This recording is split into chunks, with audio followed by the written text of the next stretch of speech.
Cards.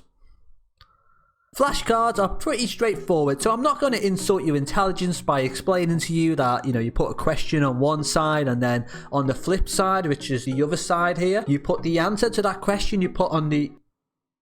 Seriously, while flashcards are pretty straightforward, in this video I'm going to give you 3 simple tips to improve them, but without taking too much of your time.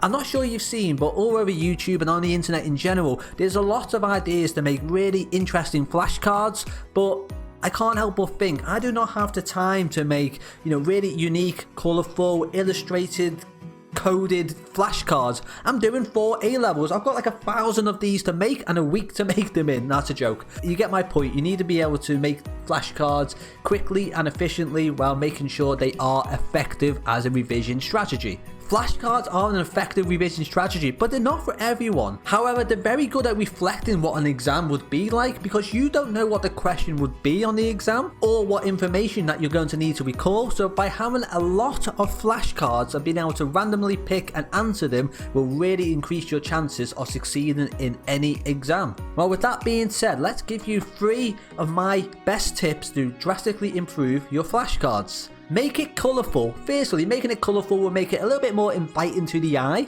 but if you choose your colours wisely, you can drastically increase your memory recall. This is by making colour associations to your flashcards. So, for example, in A-level psychology, I had to remember a lot of studies. Most importantly, who was the author of these studies and the year the study was conducted. So the best way I got around this, so say for example, I've got a flashcard in uniforms and obedience, 2 supporting studies.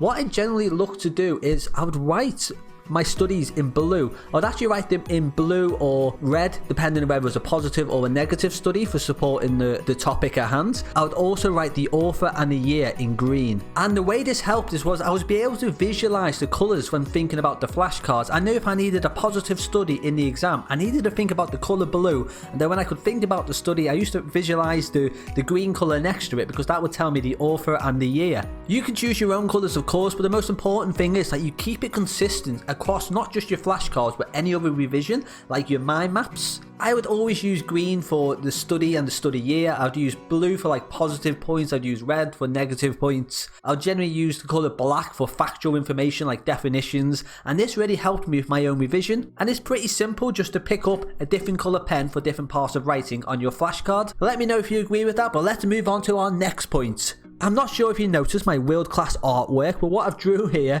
is a little uniform to go with the subject of uniforms and obedience. And then on the flip side, for the agentic state, because it involved electric shocks, well, it was actually fake electric shocks, I drew some little lightning bolts. And because Bickman's uniform study involved a milkman, and that's how I remember it most, I drew a little bottle of milk here.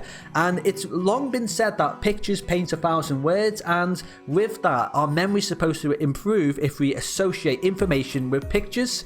And more importantly, if we make those pictures ourselves, because we make a little personal experience out of it. Now, don't spend ages, trying to draw perfect pictures that have really clever associations with them. Just little doodles, something that makes you smile and remember the information. But it'll also put a smile on your face, and it'll make your revision a little bit more enjoyable and less like a chore. Again, let me know in the comments if you agree, but let's go on to my last point. Organization. So this is a bit hit and miss. Not everybody will agree with me, but I don't like to have completely random flashcards. I like to group them up with paper clips. So for example, on my study with obedience, I might paper clip other studies of obedience with it, and I would have that grouped as a little mini pack. And what that means is I sort of group flashcards together, not just physically, but in my mind as well. So when I start to visualize one flashcard, I can link it to the other flashcards it's associated with, because I'm always revising them for those flashcards together. And it just creates little memory links in your brain. So when you think of one flashcard, you can think of another. When I think of the positive study, I can think of a negative study.